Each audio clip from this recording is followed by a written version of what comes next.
Joining me now, Chris Plant, syndicated radio talk show host, Leslie Marshall, Fox News contributor, also syndicated radio talk show host. All right, so those were the two headliners, Chris. We had Cruz and Trump.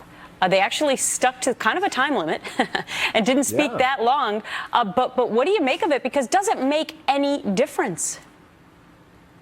Well, that's a good question. I guess we're going to have to wait and see. It looks to me like this thing is, effectively rush, as we used to say, and it's going to go through. It's bad for everyone except for Iran.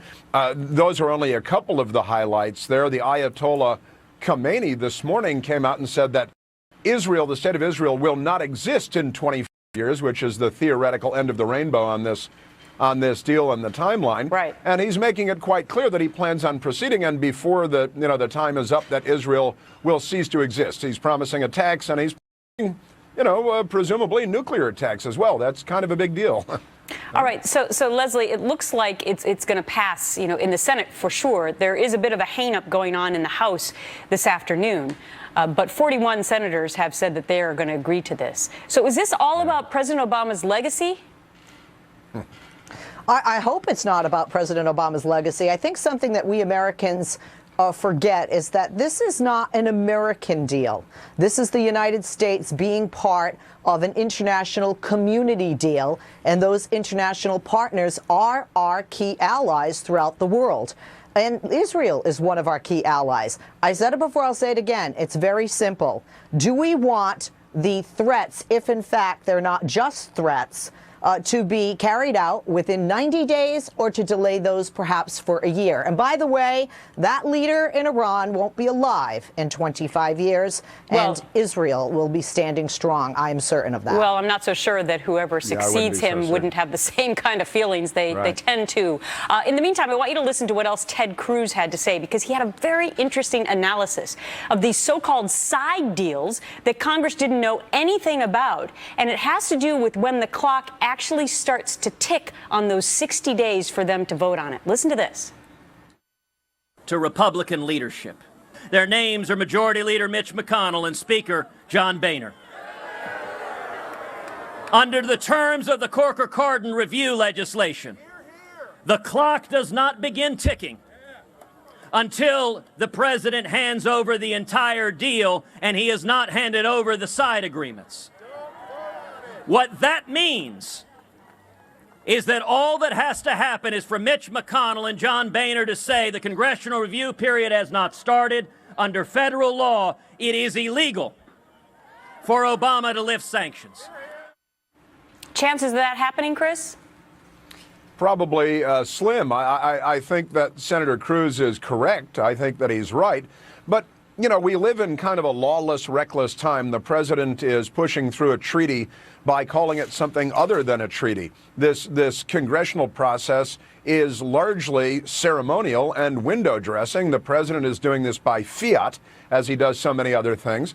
The entanglements in the House that you mentioned, I don't think are going to slow things up much. And the president and the Democrats, quite honestly, don't care. They don't care about branches of government. They don't care about approval.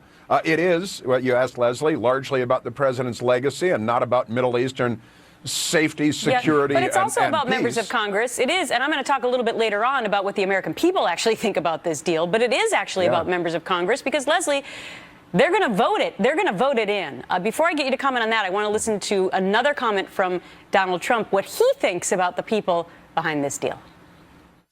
We are led by very, very stupid people. Very, very stupid people. We cannot let it continue. So he says that he would arrange to negotiate a totally different kind of a deal with Iran, not necessarily scrap it, but that he's a negotiator and he would know how to do that. But back to his attacks about the stupid people. Is he right or wrong, Leslie? That's a very subjective question, right? Here's my problem. Here's my problem with almost everything Donald Trump says. Okay, one, this is a guy who, he feels like he was in the military because he went to a military school. So I guess he feels like he has brokered and negotiated deals with other nations like Iran over nuclear enrichment of uranium and nuclear weapons because he's cut some real estate deals. I think that's stupid. Quite frankly, Donald Trump is making stupid remarks because if he's elected president, he's going to have to work with some of those, quote, stupid people, and he's making a lot of promises, and he's actually insulting many of our allies with what he's saying. What does he know about Iran? What does he know about foreign policy? And what does he know about nuclear weapons and such deals? This guy was there for himself today. Before President Obama was President Obama, some people asked those very same questions of him, right, Chris? Well, yeah, and well, let me start by saying, yes, we are led by stupid people. Led by dishonest people, narcissistic people. We're led by people who are not quality people. We're in trouble. Donald Trump has negotiated plenty of arrangements with foreign governments and properties and having to do with lots of things. Now, it's not the same as foreign policy, I will grant you. Whether he's going to come in and renegotiate this deal, there are lots of hurdles before we get there. But this is look, back to the deal. This is a very, very bad deal. Donald Trump is right about that. Ted Cruz is right about that. The American people, I think you're going to talk about it. The polls are very much against this deal because, even through the filter of the pro-Obama media, the American people recognize this as a terrible deal. And as for working with people on Capitol Hill, Leslie, Barack Obama hasn't worked with anybody on Capitol Hill for 6.5 years. I don't know why Donald Trump would have to start working with people on Capitol Hill. Okay, got to wrap it there, but thank you so much for that in-depth analysis. Chris and Leslie, thanks much.